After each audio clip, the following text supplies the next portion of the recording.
Do you want to see a humble farmer face off against a ruthless cartel in an explosive showdown that involves blazing gunfire, cunning booby traps, and a shocking revelation that he's more than meets the eye? If yes, then you've come to the right place. In this story, one of the most gripping moments unfolds when our unassuming protagonist single-handedly defends his farm from an onslaught of heavily armed criminals. Watching him outwit and outfight an entire invasion force using nothing but his wits, secret combat skills, and a lifetime of battlefield experience will leave you on the edge of your seat. Stay tuned for the incredible twists and turns that lead up to this electrifying climax and discover how a peaceful farm becomes the final battleground. If you enjoy thrilling tales of courage and resilience, make sure to subscribe to our channel, Farmer's Story, so you won't miss any of our future narratives packed with action, drama, and heart. Let's dive in together.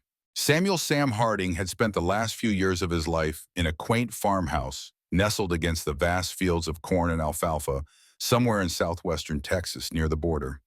For him, the quiet whistling of the wind through the dried grass and the soft clucking of hens served as daily reminders that this was the life he had always wanted: peaceful, secluded, and far from prying eyes.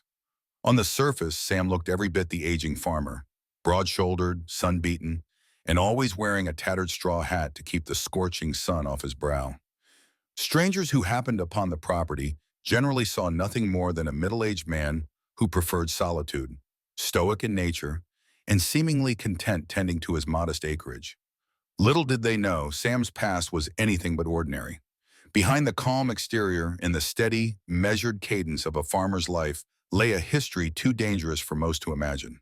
Before he had hung up his uniform, Sam Harding had served as one of the most esteemed operators in the Delta Forces, leading clandestine missions across hostile territories.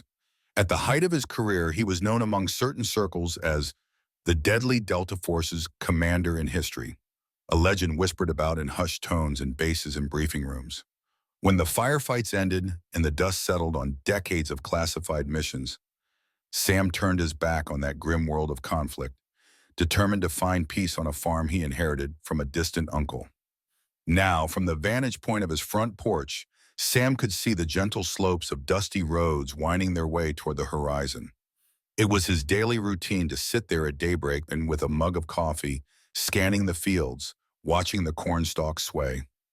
These small, reassuring movements of the wind brought him a sense of calm he'd never found on the battlefield. But even as he savored these simple pleasures, rumors had been circulating in town. A new wave of trouble was brewing just across the border. The name whispered in bars and truck stops was the Velasquez Cartel, a ruthless syndicate allegedly expanding their territory for drug trafficking, illegal smuggling, and extortion. Farmers and ranchers not far from Sam's land had recently faced unexpected visits from suspicious strangers. Some had their livestock stolen under cover of darkness. Others reported masked men interrogating them about who lived in the surrounding areas, especially near remote farms. Trucks with tinted windows were spotted creeping along the county roads at night, raising alarm among the small population of locals who had grown used to the quiet life. For most of them, such intimidation was more than enough reason to think about selling out and moving away, but a few refused to be bullied. Sam remained outwardly calm, hearing these rumors at the local diner over bacon and eggs, or picking up snippets of gossip as he bought seeds and feed. Though he never boasted or shared much about his past, a certain wariness began to stir in him. He recognized the signs of a looming confrontation.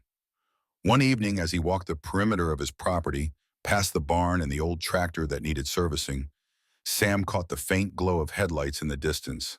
Pausing to gather his thoughts, he wondered how many more nights would pass before trouble came knocking directly at his door. In the meantime, he kept these suspicions to himself, figuring it best not to raise alarm without proof. Yet deep down, the Delta operator in him was already on high alert, prepared to act in ways no one could have predicted. And the Mexican cartels had no idea that the man they might soon confront was more lethal than any foe they had ever encountered. Word spread quickly that the Velasquez Cartel had been making bold moves, encroaching into territories once deemed too risky because of law enforcement presence. Formerly confined to the other side of the border, they now advanced with alarming confidence, fueled by a desire to dominate new routes for their contraband. Local ranchers whispered about the cartel scouts, disguised as migrant workers or traveling salesmen who roamed the countryside, assessing security vulnerabilities. Despite sporadic police patrols and the occasional presence of Border Patrol agents, these criminals had an uncanny ability to slip through the cracks. In the small town nearest Sam's farm, a dusty main street was dotted with a few diners, a grocery store, and a hardware shop. The townspeople, while close-knit, had begun to live in an undercurrent of unease. Suspicious vehicles were seen tailing local trucks in the dead of night. Strangers wandered into the diner, quietly asking about farmland for sale, but always with that air of intimidation. Old Man Randall, a neighbor who owned a ranch a couple of miles from Sam's place, mentioned in passing that a group of surly men had cornered him at the diner parking lot. They insisted he sell them his property for a fraction of its value, hinting at dire consequences should he refuse. Randall had brushed them off, calling them punks, only to come home to find his barn mysteriously burned to the ground 2 nights later. Sam, being a man of few words, listened intently whenever the subject arose. He neither discouraged nor encouraged neighbors who were scared. He had learned through years of covert operations that fear, if harnessed properly, could be turned into a weapon. But these townsfolk were simple, honest people. Farmers, truckers, store clerks, unaccustomed to the brutality of cartel warfare. They had no idea how savage these criminal organizations could become when challenged. Some fled to stay with relatives in bigger cities, while others tried to arm themselves with old shotguns and outdated hunting rifles. Tension simmered, and everyone expected a spark any day now. During an afternoon supply run at the hardware store, Sam overheard a conversation between two younger men who had witnessed a suspicious convoy of black SUVs heading toward the direction of his farm road.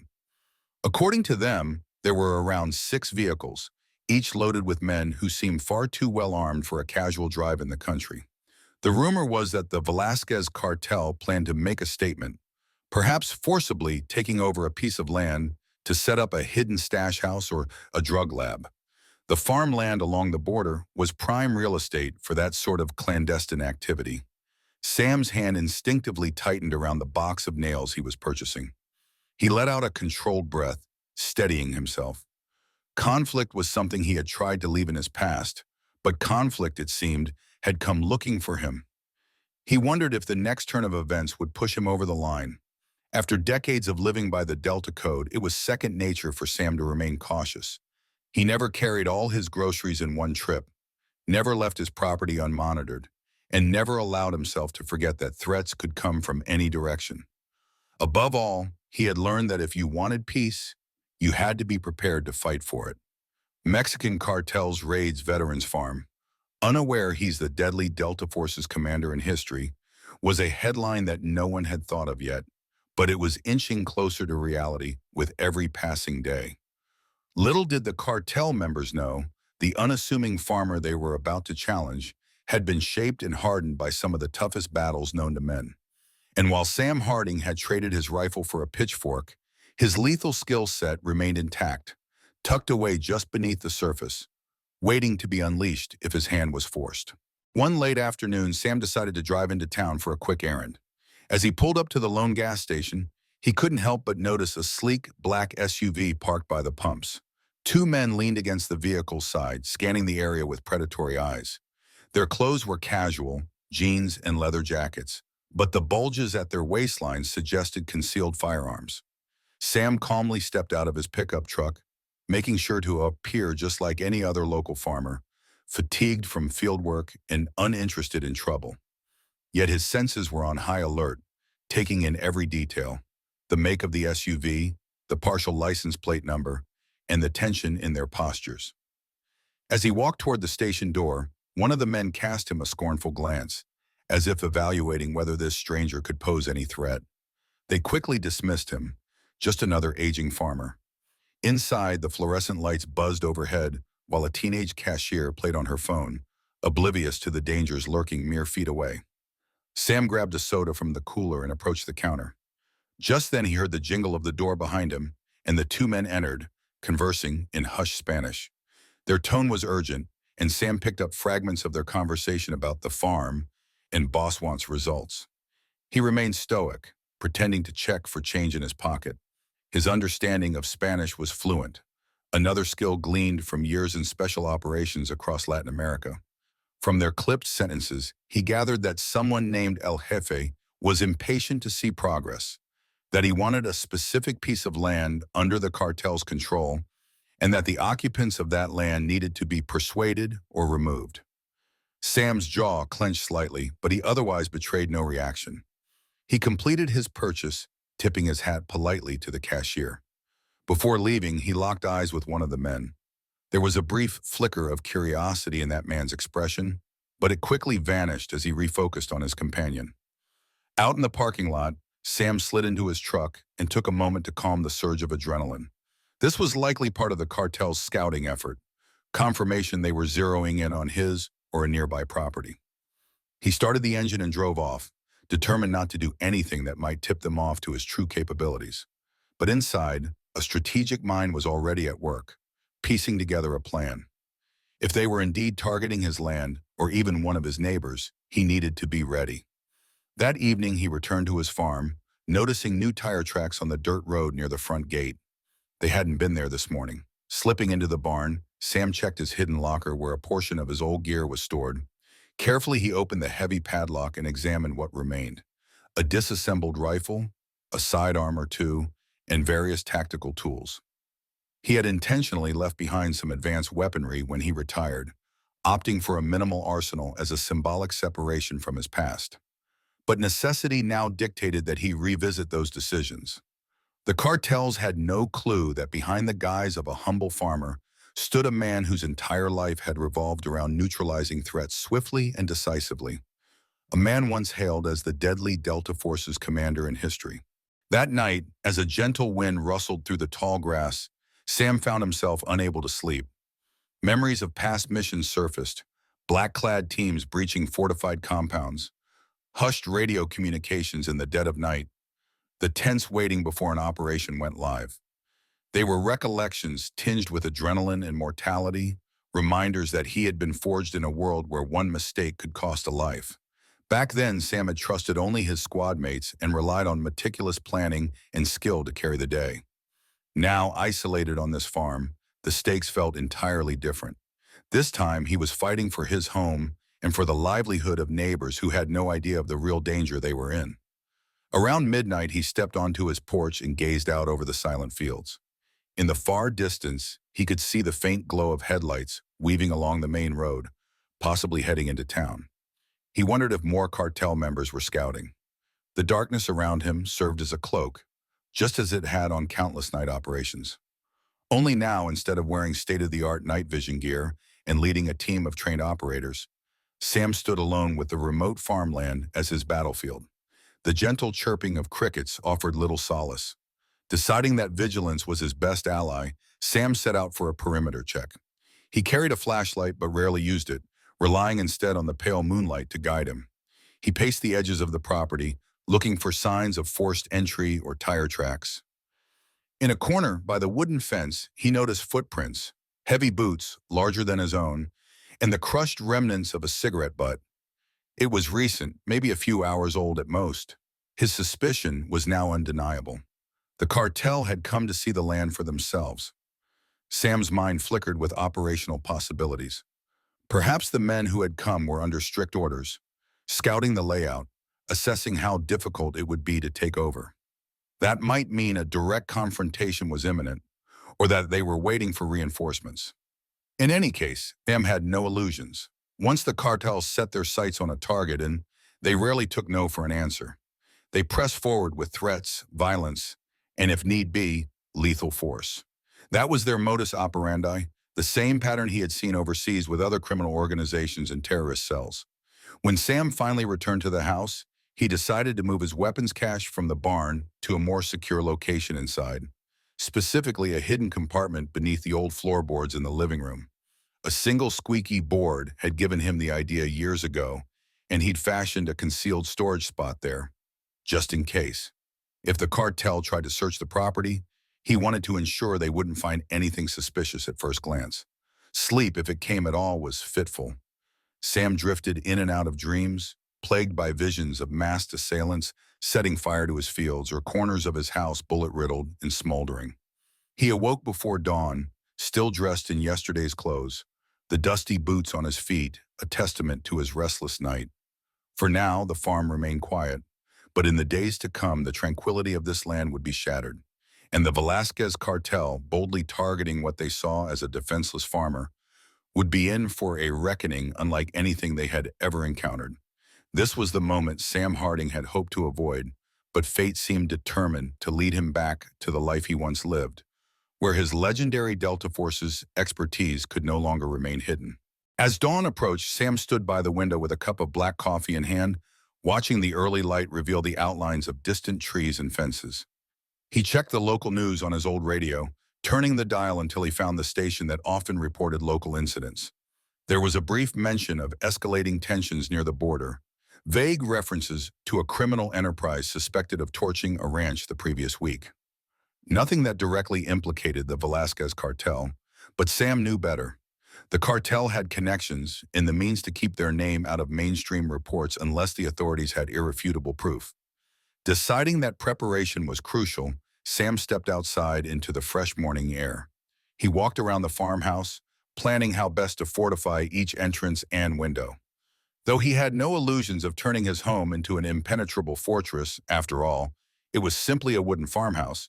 He had enough tactical experience to make any location defensible to some degree. Moreover, he felt a certain advantage.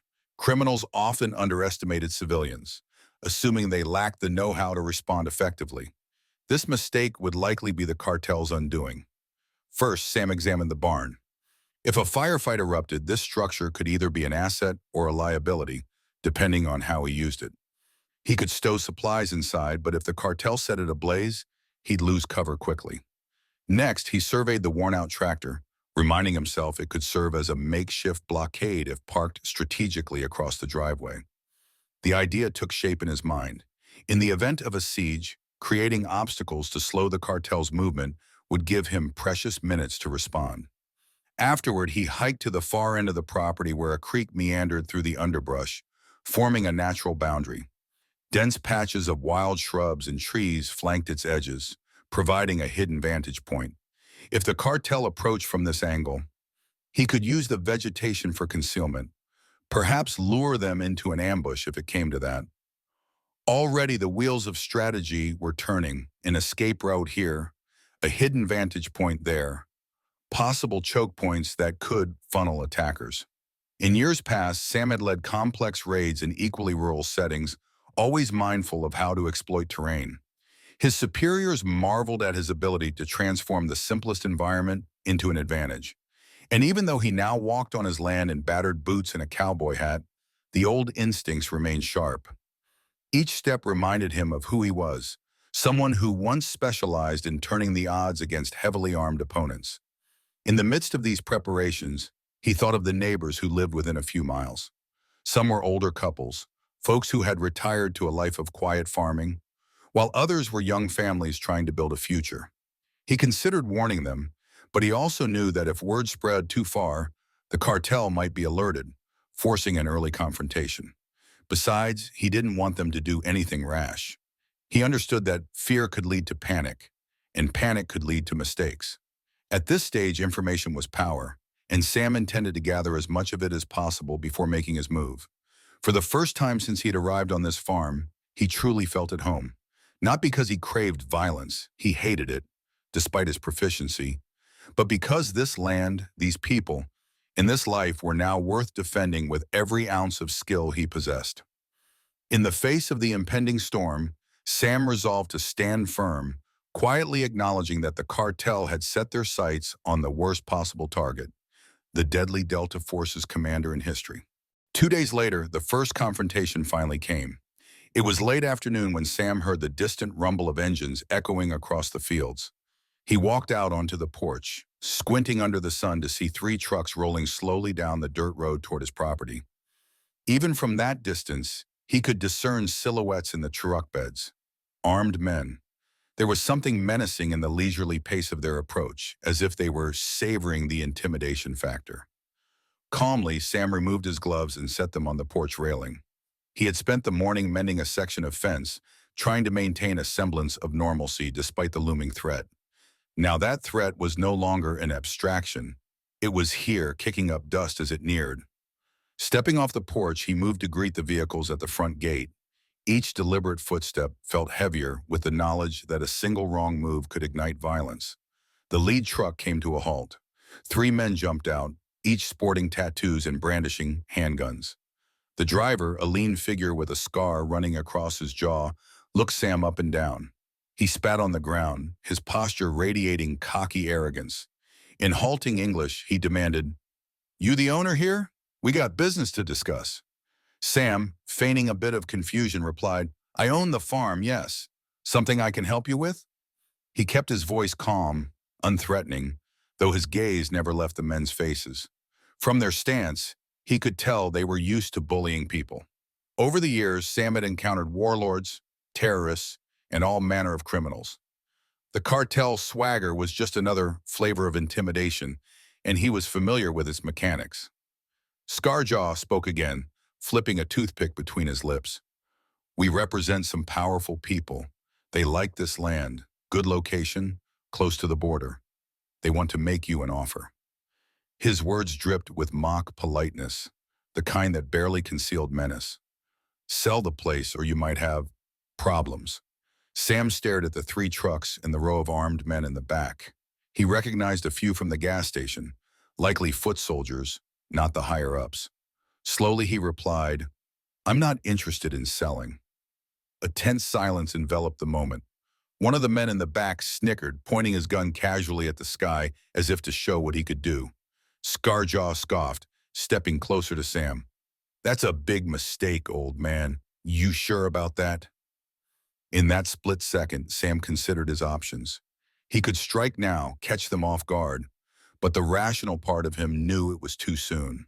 The trucks were full of watchers, and he didn't want to provoke a full-scale firefight right at his doorstep. He opted for a measured response. "I'll take my chances," he said evenly. Scarjaw sneered, then he reached into his pocket and pulled out a business card. "You change your mind, you call." He tossed the card onto the ground, an insult rather than a gesture of courtesy. "But you don't have much time. My boss doesn't like to wait." With that, the men hopped back into their vehicles. Engines roared, and the convoy reversed out of the driveway, leaving a swirl of dust behind. Sam watched them go, ignoring the card at his feet. Beneath his calm exterior, anger and adrenaline coursed through his veins. The cartel had delivered its warning. They had no inkling they were challenging a man well-versed in the arts of infiltration, sabotage, and deadly force.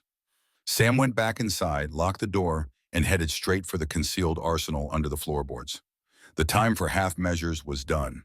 Sunlight streamed through the farmhouse windows as Sam carefully laid out his gear on the kitchen table. A worn combat knife, a pair of binoculars, a loaded M4 carbine stripped down to its components, and several magazines. He had cleaned and oiled the weapon the night before, ensuring it was ready for whatever lay ahead. He recalled the countless drills and operations where speed and precision had been paramount. Muscle memory guided his hands now as he reassembled the rifle with practiced ease, each click and snap of the metal resonating in the quiet morning air. Though he had no illusions about fighting an army alone, Sam knew the value of a surgical strike. In special operations, the key was to exploit the enemy's vulnerabilities, catch them off guard, dismantle their organization from within. He reasoned that the Velasquez Cartel, for all their bravado, had an operational hub somewhere in the county. Maybe a safe house, a warehouse, or a remote compound. Taking out a central node would force them to reconsider messing with local farmers, at least for a while. Still, he didn't want to turn the region into a war zone. Many innocent people live within miles, and random gunfire or a full-blown skirmish could harm bystanders.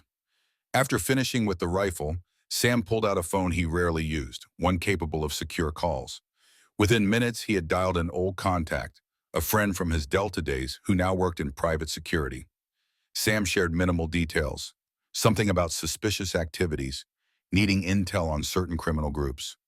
The friend promised to call back with anything he found, cautioning Sam to be careful.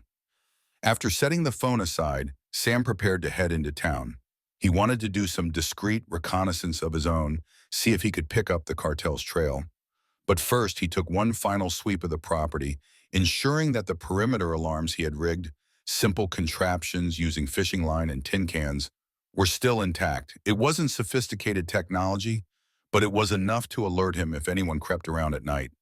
Every measure counted, given the cunning of cartel operations. Driving his pickup down the unpaved road, Sam mulled over how best to handle the looming threat. The face-off at his gate was just an appetizer. The real violence would follow if the cartel was determined to seize his land. He recalled the faint Spanish whispers he'd overheard, references to El Jefe, the boss impatiently waiting for results. Typically, these bosses expected subordinates to handle local intimidation quickly, and if they failed, the hammer would come down in the form of a larger, heavily armed group. At the local diner, Sam slipped into a corner booth, sipping black coffee while scanning the patrons. He spotted the anxious faces of people discussing rumored sightings of armed strangers. Their fear was palpable, a heavy weight that seemed to darken the once cheerful atmosphere of the small town. He recognized a local rancher, Lisa, who approached him. She had heard about the trucks that visited the Sam's farm. Voice trembling, she asked if he thought the rumors were true, that the cartel was planning a violent takeover. Sam gave a non-committal reply, suggesting everyone remain vigilant and lock their doors at night. After paying for his coffee, he walked over to the grocery store under the guise of needing more supplies. Instead, he wandered the aisles, eavesdropping on any snippets of gossip that might reveal the cartel's whereabouts. He overheard two men discussing a dilapidated industrial park on the outskirts of town, near the train tracks, which had seen unusual activity at odd hours, possible trucks coming and going. Sam filed that away as a potential lead. Returning home, he found a voicemail on his secure phone. His old contact had news: rumored shipments of weapons crossing the border, a warehouse that might be used for cartel coordination, GPS coordinates that matched the old industrial park on the outskirts. Sam allowed himself a grim smile. He had a destination in mind now, and with it, a chance to strike first. The Velasquez Cartel wanted his land, but what they would soon learn, perhaps too late, was that Sam Harding had no intention of being their victim. Instead, he would bring the fight right to their doorstep, employing every ounce of expertise that once made him the deadly Delta Force's commander in history. Under the cover of darkness, Sam parked his truck about a mile away from the old industrial park. He slipped out, dressed in dark clothing that would blend with the night. The deserted streets leading to the facility were lined with chain-link fences topped with rusted barbed wire. Broken streetlights cast ghostly shadows, and the only illumination came from the occasional passing car on the distant highway. Through his binoculars, Sam surveyed a complex of abandoned warehouses. Their windows were mostly boarded up or shattered, graffiti scrawled across every visible surface. At first glance, the entire area looked forsaken, another casualty of declining industry. Yet Sam's trained eye caught subtle indicators of current use. Recently flattened grass near one entrance, faint lighting in a side office, and the silhouette of a guard stationed at what used to be a loading dock. He crept along the perimeter fence, searching for a weak spot. When he finally found one, he cut a small opening and slipped him through. Under normal circumstances, he might have set explosives or sabotaged equipment right away. But tonight's priority was intel, gathering proof that the Velasquez Cartel was indeed using this place as a hub. If he went in loud and they still had other hideouts in the region, he might simply provoke a full-scale retaliation. Keeping low, he made his way behind a row of rusted shipping containers. Every few seconds, he paused to listen. He heard a handful of voices, gruff Spanish layered with tension. He couldn't see the men clearly, but from the tone, it sounded like orders were being given. He crept closer to get a better angle, eventually peering through the broken panels of a warehouse door. 4 men were gathered around a table. Stacks of something unidentifiable, maybe bundles of narcotics, were laid out, and Sam spotted the gleam of firearms on nearby crates. Satisfied that he'd confirmed the presence of illicit activity, he considered creating a small distraction to gauge their response time. He pulled a tiny remote camera from his rucksack and placed it discreetly behind a cracked concrete pillar, angling the lens to capture any future movements. As he retreated, he mentally mapped out the exterior layout: entrances, vehicles, vantage points. A second infiltration, one that involved more direct action, could come later. Moments later, Sam heard shouts. A guard must have glimpsed a fleeting shadow. Instead of panicking, Sam moved with the calm efficiency of a seasoned operator. Sticking to the darkness, he retraced his path around the containers, slipping through the fence again without making a sound. His truck waited in the distance, well concealed among the scrub brush. He made it back safely, adrenaline humming but unspent. On the drive home, Sam reviewed the operation in his mind. The warehouse was definitely a cartel stronghold. They had arms, possible drugs, and at least a handful of men on site. But they were not particularly disciplined. It was more the threat of raw firepower that made them dangerous, along with their willingness to employ fear tactics on innocent civilians. Sam intended to exploit that laxity. Now that he knew the place and had planted a remote camera, he could return under more favorable conditions and deliver a blow that would force them to rethink their incursion into his territory. Over the next few days, Sam kept a low profile. He rose early, tended to his fields, and made sure to show his face around town just enough to avoid suspicion. Despite the normal routines, an undercurrent of tension gripped the region. More sightings of black SUVs came in daily, and neighbors who had never locked their doors at night were now installing new deadbolts and watchdogs. The Velasquez Cartel's presence weighed heavily on everyone's mind. Few had the means or the fortitude to resist, and fear became a currency that criminals traded on. One scorching afternoon, Sam heard frantic knocking at his door. It was Maria, a neighbor who lived alone with her two small children in a modest trailer a few miles away. Her voice trembled as she explained that a group of armed men had stormed onto her property the previous night. They broke her few possessions, scrawled threatening messages in Spanish across her walls, and left after warning her that she had 48 hours to vacate cartel territory. Tears brimmed in her eyes. She had heard rumors that Sam was ex-military, though she didn't know the full extent. She pleaded for help, confessing she was too terrified to go to the police. Sam's gut twisted in anger. The cartel had gone from intimidation to outright violence, and it was happening to people far weaker than him, ordinary folks trying to make ends meet. That evening, he drove out to Maria's trailer under the fading sunlight, looking over the vandalism and footprints. Though reluctant to show too much of his expertise, he discreetly documented what he could, taking photos and gathering shell casings. In the back of his mind, a plan started to take shape. Back at the farmhouse, Sam checked the remote camera feed from his infiltration site. Sure enough, the cartel warehouse bustled with more activity, trucks coming and going, men offloading crates, possibly more contraband flowing across the border. He glanced at the partial license plates of a few vehicles, making mental notes for future reference. If the authorities ever decided to act, or if Sam needed to pass along intelligence, these small details could prove invaluable. His phone buzzed, a text from his old Delta comrade who had been digging for intel. It read, "Cartel shipments plus heavy arms rumored. Watch your six." Sam grunted. The idea of sitting idle while the cartel abused locals was becoming intolerable. The infiltration had given him valuable reconnaissance, but now it was time for something more. He wanted to strike at that warehouse and send a clear message. This region would not bend to their will. Still, Sam knew he had to plan carefully. A reckless assault could spark a massive retaliation, or worse, harm innocent bystanders. So he spent hours in his barn that night, cleaning weapons, packing gear, and double-checking the small stash of improvised explosives he'd assembled from legal components. By the time dawn broke, he felt grimly prepared for what came next. The cartel had pressed too hard, too quickly, and they had no idea who they were provoking.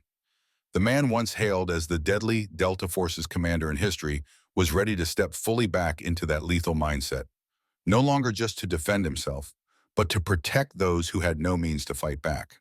Night fell again, dark and moonless, as Sam parked his truck in the same spot he'd scouted earlier, about a mile from the industrial park. This time, he carried more than just a camera. An M4 carbine hung at his side, and a rucksack contained a few well-crafted improvised explosives. Through a pair of night vision goggles, he confirmed that the cartel's security remained sloppy. A few armed men lounged near a side entrance, periodically shining flashlights, but chatting rather than diligently patrolling. Sam slipped through the same fence breach and navigated around the back of the first warehouse. The quiet hum of insects and the distant rumble of highway traffic set the backdrop. He'd memorized the layout from his previous recon, so he moved efficiently, taking cover behind rusted vehicles and concrete barriers. Within minutes, he reached one of the side entrances, a battered metal door hanging on bent hinges.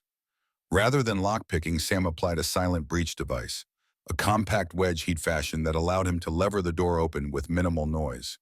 Inside, the air smelled of damp concrete and stale tobacco.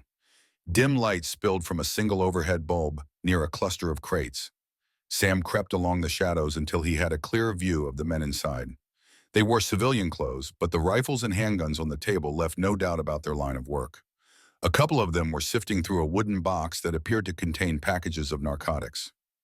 Sam set his jaw, exhaling slowly. He reached into his pack for a small timed explosive. With practiced care, he armed it and tucked it behind a tall crate marked with Spanish labels. The timer set for less than a minute, enough for him to slip away and yet sow confusion among the guards. Before withdrawing, he placed a second device underneath a metal stairwell that looked like it led to an office mezzanine. Retreating to the outer hall, Sam heard muffled voices in Spanish. Someone had spotted a shadow or sensed movement. No time to be subtle now. He pulled a flashbang from his belt, lobbed it into the main chamber, and ducked around a corner. A shrieking burst of light and sound followed, disorienting any pursuers. In the aftermath, a frantic chorus of shouts erupted. Then came the sharper roar of his timed explosives. Even from his position in the hallway, Sam felt the floor vibrate from the impact. He dashed toward the exit, heart hammering. Once outside, he used the confusion to plant another explosive on a parked SUV. If he could cripple their vehicles, any attempt at retaliation or pursuit would be delayed. Gunfire spat from the building's far side, presumably from guards trying to locate the intruder. Sam zigzagged around crates and containers, weaving through the darkness until he reached the fence. Adrenaline surged as he clambered through the hole he'd cut. A guard noticed him at the last second, firing wildly in his direction. Bullets whined overhead, but Sam made it to cover, returning fire with a short burst. One of the rounds struck metal with a bright spark. Then he was gone, melting into the surrounding brush. By the time the cartel members regrouped, he would be miles away, leaving them with a gutted warehouse, scorched contraband, and multiple destroyed vehicles. Back at his truck, Sam took one final look at the distant glow of flames licking the night sky. The Velasquez Cartel had just experienced a harsh lesson about bringing their terror campaign to the wrong doorstep.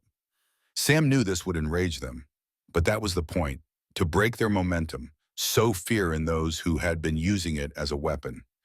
As he drove off, the old instincts coursed through him, a vivid reminder that some battles chose the warrior, whether he yearned for a peaceful life or not. News of the explosion at the old industrial park spread rapidly throughout the region. Rumors flew in every direction. Some claimed it was a rival gang's retaliation. Others speculated about a botched meth cooking operation gone awry. The local authorities, already overwhelmed with cartel-related crimes, were hesitant to investigate too deeply without risking their own safety. As a result, no official statement named any suspect, and the Velasquez Cartel worked feverishly to keep the truth under wraps. Admitting they had been outmaneuvered by a single vigilante would undermine their fearsome reputation. For Sam, life returned to a temporary normal, though he knew better than to assume the cartel would remain idle. They were likely enraged, doubling their efforts to find the culprit. Indeed, more suspicious vehicles appeared on the roads, as though they were searching for any clue. Sam took extra precautions, concealing tire tracks, avoiding phone calls that might be traced, and staying vigilant at all times. The tension in the air was palpable, like the hush before a tornado.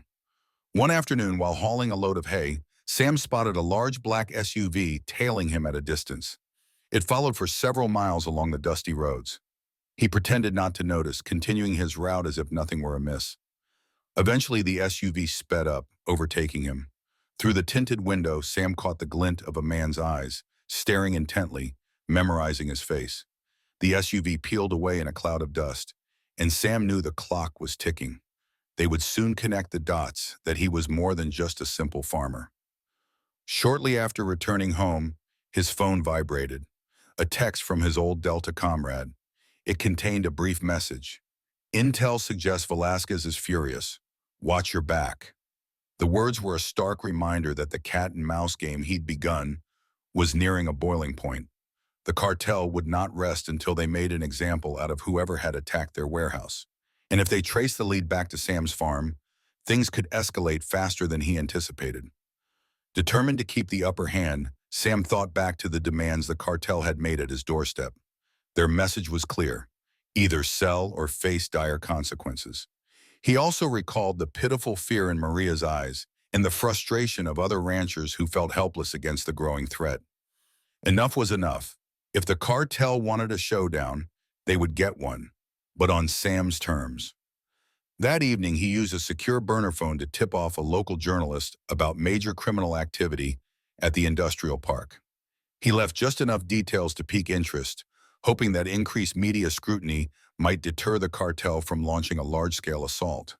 At the very least, it could complicate their efforts to operate entirely in the shadows. Yet Sam knew he couldn't rely on outside forces alone.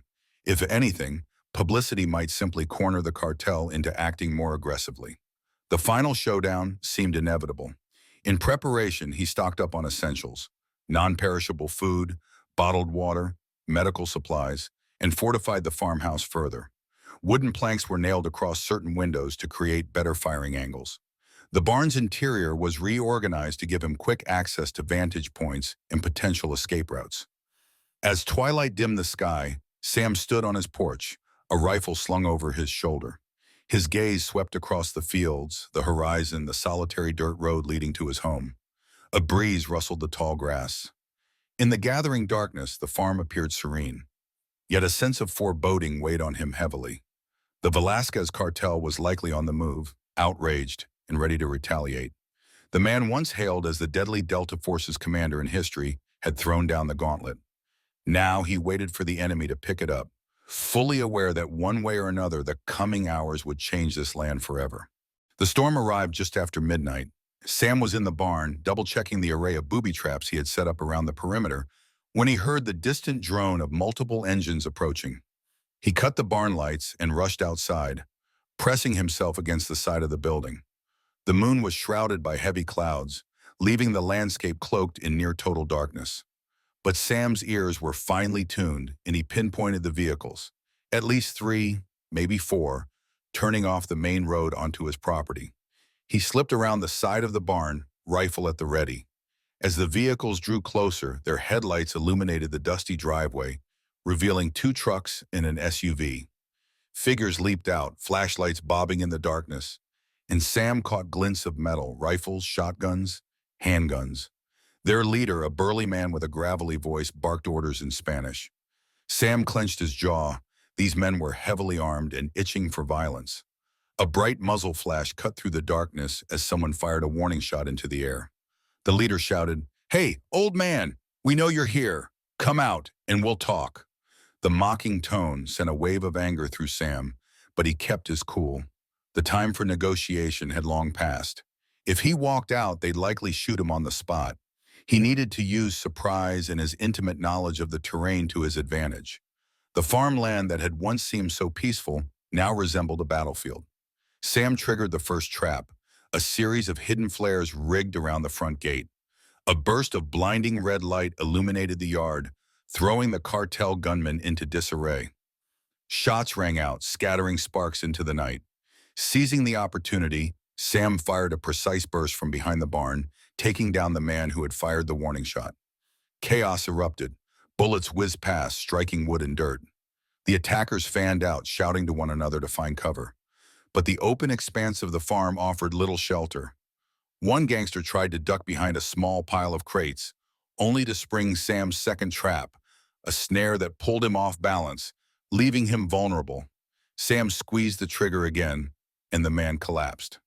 The leader roared in fury, directing his men to flank the barn. In the confusion, they didn't notice the claymore mine Sam had embedded in a patch of tall grass. A deafening explosion tore through the night, knocking 2 more assailants off their feet. The acrid smell of gunpowder filled the air, and shrapnel rattled against the truck's metal frame. Despite the traps, the cartel had numbers on their side. More men poured out of the vehicles, unleashing heavy fire at the barn. Bullets tore through wooden boards, sending splinters flying. Sam ducked behind an old tractor inside the barn, reloading calmly. This was the largest firefight the region had seen in decades, and somewhere at the edge of his mind, Sam worried about stray bullets hitting neighboring properties. But he reminded himself, better to fight here, on his own ground, than let the cartel ravage the entire community. A sudden rush of movement drew his attention. The leader and two gunmen sprinted toward the farmhouse, presumably to corner Sam inside.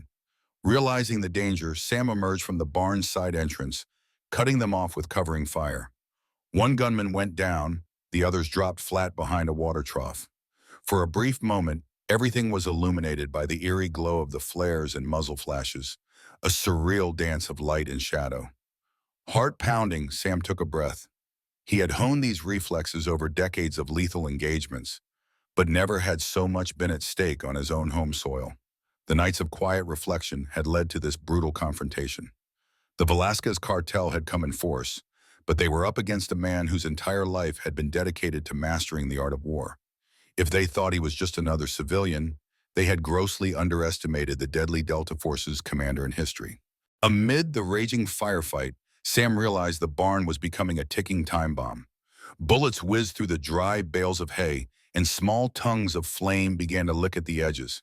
It wouldn't be long before the entire structure turned into a roaring inferno. Checking his six, Sam sprinted through the barn's rear exit, circling around toward the farmhouse. The roar of gunfire mixed with crackling flames, and the air took on a choking, acrid quality. In the yard, cartel gunmen scrambled to regroup. Sam picked off one who was frantically trying to reload near the water trough. Another attempted to sprint for cover behind the truck, only to run straight into the line of fire from Sam's vantage point. The Delta operator in him never forgot the basics. Short, controlled bursts, always aiming center mass. Meanwhile, the cartel leader, wounded but still mobile, crawled behind a section of collapsed fencing. Sam spotted him fiddling with the radio, presumably calling for backup. That was the last thing Sam wanted, an even larger armed contingent descending on his property. Taking a steady breath, Sam lined up a shot at the man's radio. The bullet sparked against the device, sending it skittering across the dirt. The leader cursed in Spanish and raised his sidearm, but Sam ducked behind the rusted remains of a tractor, evading the hail of desperate gunfire. Sparks erupted from the barn as the fire spread. Clouds of black smoke billowed out, illuminated by the strobing muzzle flashes. Any semblance of order among the attackers dissolved. They were disorganized and frightened, pinned down by Sam's traps and marksmanship. Some shouted to each other in Spanish, debating whether to retreat. A few tried to make a run for the vehicles, only to find that the tires had been shredded by hidden spike traps Sam had scattered near the driveway. Seizing the moment, Sam advanced cautiously. He kept low, using the farm's uneven terrain and scattered equipment as natural cover. Bullets slapped the dirt, but fewer in number now. The adrenaline surge of the cartel's initial assault had waned, replaced by confusion and the realization that they were outmatched. One by one, their formation collapsed. A pair of gunmen broke away, attempting to flee on foot. Sam let them go. Capturing or wounding every last criminal wasn't his mission. Ensuring the protection of his home and neighbors was. The barn roof caved in with a thunderous crash, throwing a bloom of embers skyward. For a heartbeat, the entire yard was illuminated in a hellish glow. Sam spotted the cartel leader once more, lying prone, clearly bleeding from a shoulder wound. A pistol lay at his side. Sam approached, weapon trained on him. The man glared, spitting curses, eyes flicking desperately from side to side as if searching for a final chance to strike. Sam felt a pang of something akin to pity. This man had chosen to wage war on peaceful farmers and found himself undone by an opponent he never suspected. But Sam's duty was clear: end the threat.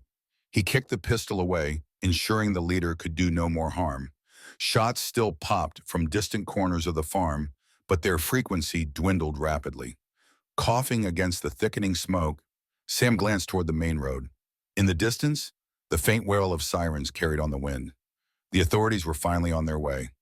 Whether they'd arrive in time to find a handful of survivors or just wreckage was anyone's guess. The Velasquez Cartel had come expecting easy prey, an old man in a rundown farmhouse. But they'd stumbled into a crucible of well-laid defenses and a skill set honed in the world's deadliest special operations unit. The night's battle was nearly won. Yet Sam knew that victory here would come with a price. Scrutiny, questions, and the stark memory that his lethal talents were far from buried. Even so, he'd chosen this. He would never stand idle while criminals terrorized the innocent.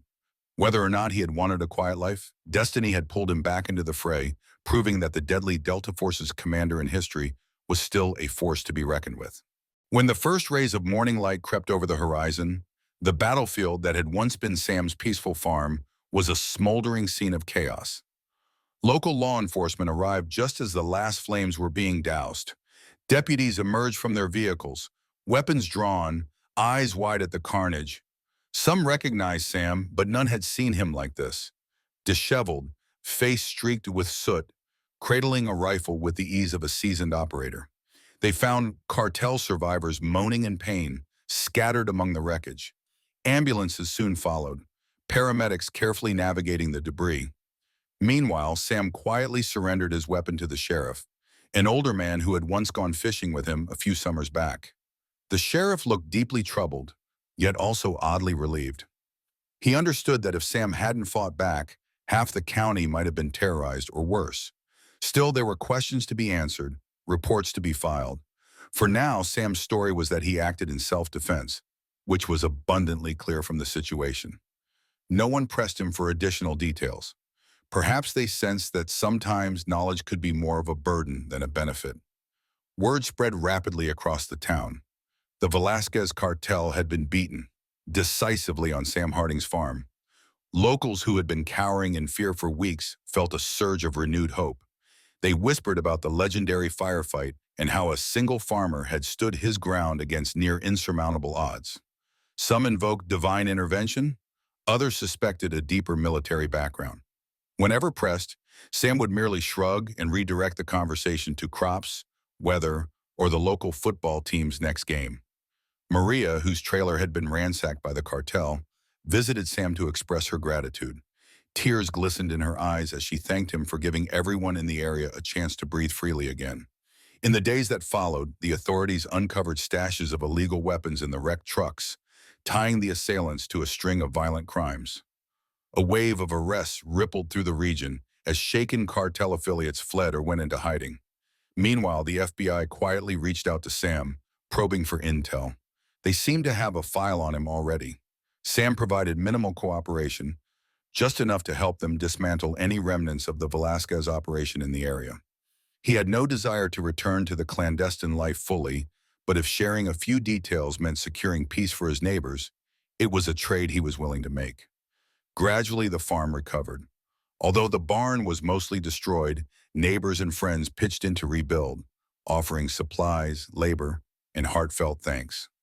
Sam repaid their kindness by never boasting of his past or revealing the full extent of his abilities. The rumors, however, persisted. People spoke of him in hushed reverence, convinced he was more than just a humble veteran. For his part, Sam retreated once again into quiet daily routines, mending fences, feeding livestock, sipping coffee on the porch at sunrise. One evening he sat on that porch, gazing at the fields as dusk settled over the horizon. A soft breeze rustled through the newly erected barn beams. The land, scorched in places by gunfire and flames, was healing. The memory of the fierce battle would linger, etched in scorched timbers and bullet-riddled wood. Yet peace had returned. Sam's phone buzzed, a message from his old Delta comrade. Heard the news. You did what had to be done. Stay safe. Sam set the phone aside, letting the fading light warm his face. The farm felt quiet again, and he allowed himself the luxury of believing it might remain that way. If new threats arose, he would meet them, because some skills and instincts never truly fade.